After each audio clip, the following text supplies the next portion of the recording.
ধনের দ্বারা আমরা সব কিছু লাভ করতে পারি না।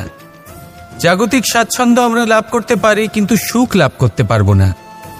সুখের উপকরণ আমরা লাভ করতে পারি, কিন্তু সুখের অনুভূতি লাভ করতে পারবো না। আনন্দ, সন্তোষ, প্রসন্নতা এগুলো ধন দ্বারা লাভ করা যায় না। কিন্তু হ্যাঁ, আনন্দ, সন্তোষ আর প্রসন্নতার সাথে যদি কোনো কাজ করেন তাহলে অবশ্যই ধন লাভ করবেন। নমস্কার শ্রোতা বন্ধুরা, বং কোর্স ডায়েরি চ্যানেলে আপনাদের সকলকে স্বাগত জানাই। আজকের এই ভিডিওটি থেকে আপনি ভগবান শ্রীকৃষ্ণের মূল্যবান কিছু উপদেশ জানতে পারবেন। এই মূল্যবান উপদেশগুলি আপনি কাজে লাগিয়ে আপনার জীবনে সফলতা অর্জন করতে পারবেন। তাই আজকের এই ভিডিওটি অবশ্যই মনোযোগ সহকারে শেষ পর্যন্ত দেখবেন। আর এই ভিডিওটি দ্বারা আপনি যদি উপকৃত হন তাহলে অবশ্যই একটি লাইক করবেন এবং প্রিয়জনদের সাথে শেয়ার করবেন, যাতে তারাও ভিডিওটি দেখে উপকৃত হয়। এবং আপনারা যারা এই চ্যানেলে নতুন তারা অবশ্যই চ্যানেলটি সাবস্ক্রাইব করবেন এবং বেল বাটনে প্রেস করবেন এরকম আরও অনেক ভিডিওর নোটিফিকেশন পেতে। আর কমেন্টে লিখতে ভুলবেন না জয় শ্রীকৃষ্ণ। এবার আসুন ভিডিওটি শুরু করা যাক। আমাদের জীবনে গুরুজনেরা, জ্ঞানী মানুষজন সবসময় একটা কথা বলেন, ধৈর্য ধরো। শুধুমাত্র দুটো শব্দ, কিন্তু কতটা বিশাল সেটা বোঝার চেষ্টা করুন। ছোট একটা অস্ত্র হাতে নিন এবং একটা বিশাল পর্বতে নিরন্তর প্রহার করতে থাকুন। ধৈর্য ধরে সেই কাজ করতে থাকুন। এমন একদিন আসবে এই বিশাল পর্বতে আপনি একটা পথ তৈরি করবেন। কোনো ধনুর্ধর যখন নিজের বিদ্যা অর্জন করেন তখন তাকেও ধৈর্য ধরতে হয়, তার নিজেকে সময় দিতে হয়, তবেই সে ধনুর্বিদ্যা শিখতে পারে। সেইভাবে আমাদের জীবনেও ধৈর্য ধরার খুব প্রয়োজন। পরিবারে ধৈর্য রাখতে পারলে তাহলে আস্তে আস্তে দেখবেন প্রেম বৃদ্ধি পাচ্ছে। সমাজে যদি ধৈর্য রাখতে পারেন তাহলে আস্তে আস্তেই সমাজ আপনাকে সম্মান করবে। যদি নিজের জীবনে ধৈর্য রাখতে পারেন তাহলে নিজে থেকেই আত্মবিশ্বাস বাড়বে, নিজের বিকাশ হবে। জীবনে সবই সম্ভব যদি ধৈর্য রাখতে পারেন। হয়তো আস্তে আস্তে হবে, কিন্তু হবে অবশ্যই। শুধু ধৈর্য রাখুন, কারণ ধৈর্যই সব থেকে বড় পুঁজি। আসুন আর আমার সাথে ভালোবেসে বলুন, রাধা রাধা। মানুষ নিজের জীবনে সেই সব কিছু লাভ করতে পারে যা সে কামনা করে। শুধু প্রয়োজন হলো ইচ্ছে এবং সিদ্ধান্তের। এবারে ইচ্ছে আসলে কি? সেটা হলো এই মনে প্রকট হওয়া একটি ভাবনা, একটি আবেগ। শুধু তা দিয়ে কিছুই হয় না। যখন সেই ইচ্ছের সাথে দৃঢ় প্রতিজ্ঞা জুড়ে যায় তখন বিষয়টা এগোতে থাকে।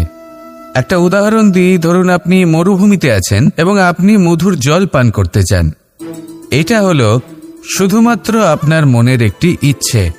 যখন এই ইচ্ছের সাথে সিদ্ধান্ত জুড়ে যায় তখন আপনি সেই মরুভূমিতে গর্ত খুঁড়তে চেষ্টা করেন। আর যখন এই সিদ্ধান্তের সাথে নিষ্ঠা জড়িত হয় তখন আপনাকে সেই জল লাভ করার থেকে কেউ বাধা দিতে পারে না। ইতিহাস এটার সাক্ষী, যিনি নিশ্চিত করেছেন তিনি সেই সব কিছু লাভ করেছেন যা তিনি লাভ করতে চেয়েছেন। সেই জন্য ইচ্ছে থাকা খুব দরকার, কিন্তু তাকে সিদ্ধান্তের সাথে জুড়ে নিন। সিদ্ধান্তকে নিশ্চিত করে ফেলুন, সব কিছু লাভ করবেন। আর তখন এই মন প্রসন্ন হয়ে বলবে, রাধা রাধা। মানুষ শুধুমাত্র দুই ধরনের ব্যক্তির সামনেই নত হন। একজন হলেন তিনি যাকে তিনি সম্মান করেন, আর আরেকজন যাকে তিনি ভয় পান। এবার কোনো ব্যক্তি যদি আপনার সামনে নত হন তাহলে তার পেছনের কারণ কি? আপনার প্রতি সম্মান নাকি আপনার প্রতি ভয়? সেটা আপনাকেই বুঝতে হবে। যদি আপনি এমন মনে করেন যে তাতে কি যায় আসে, ভয় হোক বা সম্মান, কেউ আমার সামনে নত তো হচ্ছেন, যদি এটা আপনার চিন্তা ভাবনা হয় তাহলে আপনাকে মনে করিয়ে দিই, এই সময় বদলাতে বেশি সময় লাগে না। আজ যে ব্যক্তি আপনাকে দেখে ভয় পাচ্ছে, কাল এই ভয়ের সমাপ্তিও ঘটতে পারে। আবার এমনও হতে পারে যে তার কাছে অত্যধিক শক্তি চলে এলো। অনেক কিছুই হতে পারে। তাই মনে রাখবেন, যে মাথা ভয়ের কারণে নত হয় তা সময় এলে সবার আগে বিরোধিতা করতে পারে, আর যে মাথা সম্মানের কারণে নত হয় আপনার জন্য নিজের শিরচ্ছেদও সে করতে পারে। তাই সকলকে আপন করে নিন, কিন্তু ভয় প্রয়োগ করে নয়। কর্ম করুন এবং সম্মান অর্জন করুন। শুধু এটাই করুন আর আমার সাথে ভালোবেসে বলুন, রাধা রাধা।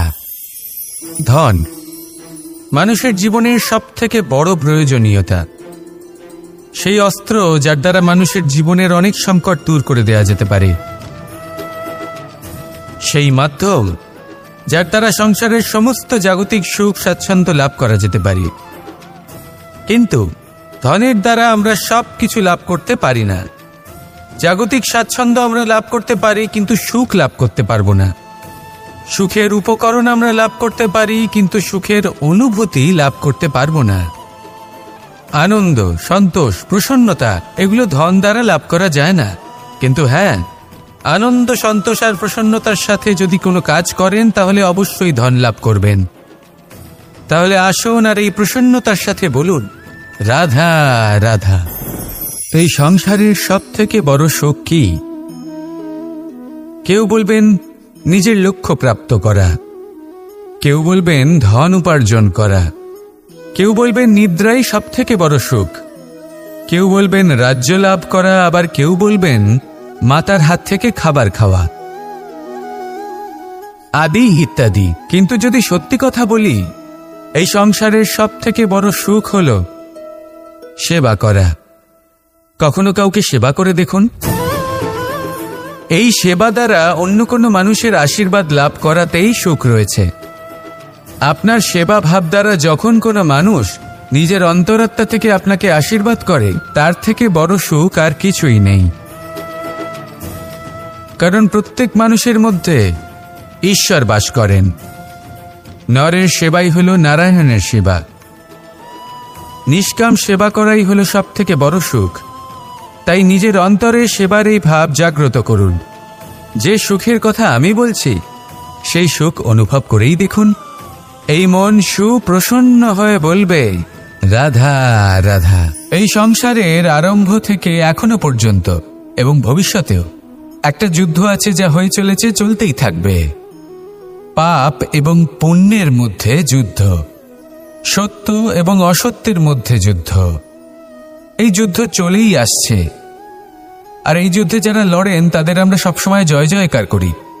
আর যারা এই জয় জয়কার করেন তাদের প্রত্যেকের একটা বিশেষ গুরুত্ব থাকে। যখনই কোনো যোদ্ধা যুদ্ধক্ষেত্রে ক্লান্ত হয়ে পড়ে, শক্তিহীন হয়ে পড়ে, তখন এরা জয় জয়কার করে, শঙ্খ বাজাতে থাকে। সেই যোদ্ধাকে অনুপ্রেরিত করে, শক্তি এবং সাহসে ভরিয়ে তোলে। আর তখন সেই যোদ্ধা সেই যুদ্ধকে এগিয়ে নিয়ে যেতে পারে। যখন শ্রীরাম লঙ্কা যাত্রা করার জন্য সেতু তৈরি করছিলেন, তখন একটা ছোট্ট মিষ্টি কাঠবিড়ালি নিজের মুখে মাটির টুকরো বয়ে নিয়ে গিয়ে তার সাধ্যমতো তাকে সাহায্য করছিল। শ্রীরাম দেখলেন এবং বললেন যে ও তো সবার মনোবল বৃদ্ধি করছে, সবাইকে প্রেরিত করছে। ও বলল যে আমি এত ছোট হয়েও যদি এই কাজ করতে পারি, তাহলে আপনারা সবাই কেন পারবেন না? এটাই হলো সেই সকলের মাহাত্ম্য, যারা জয় জয়কার করেন, অনুপ্রেরিত করেন, সাহস যোগান। ওনারা সেই ব্যক্তি যারা একজন যোদ্ধার মধ্যে যুদ্ধকে জয় করার শক্তি প্রদান করেন।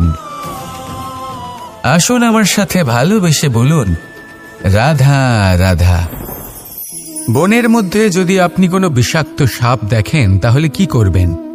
আপনি তখনই তার থেকে দূরে পালাতে চেষ্টা করবেন। আর এটা কেন করবেন? নিজের রক্ষার্থে। এই কথা আমি নয় মেনে নিলাম, কিন্তু নিজের জীবনে এটা করেন না কেন? আপনি যেখানেই যান, যে স্থানেই যান না কেন, প্রত্যেক সময়, প্রত্যেক মুহূর্তে এমন বিষাক্ত সাপ আপনি অবশ্যই খুঁজে পাবেন। আর সেই সাপ নয় যাদের আপনি বনে খুঁজে পাবেন, এরা হলো সেই সাপ যা আপনাকে পাপ করতে বাধ্য করবে। আপনার অন্তরের বাসনা, ক্রোধ, অহংকার, লোভ, ঈর্ষা এদের বৃদ্ধি ঘটাবে। দেখুন, বনের এই সাপ আপনাকে একবার ছেড়ে দিতেও পারে, ছোবল নাও মারতে পারে, কিন্তু এই যে পাপরূপী সাপ আছে তা অবশ্যই ছোবল মারবে। কর্ম যদি করেন তাহলে অবশ্যই ফল পাবেন। সেই জন্য যখনই কোথাও যাবেন, যদি এমন কাউকে দেখেন, যদি এমন কিছু দেখেন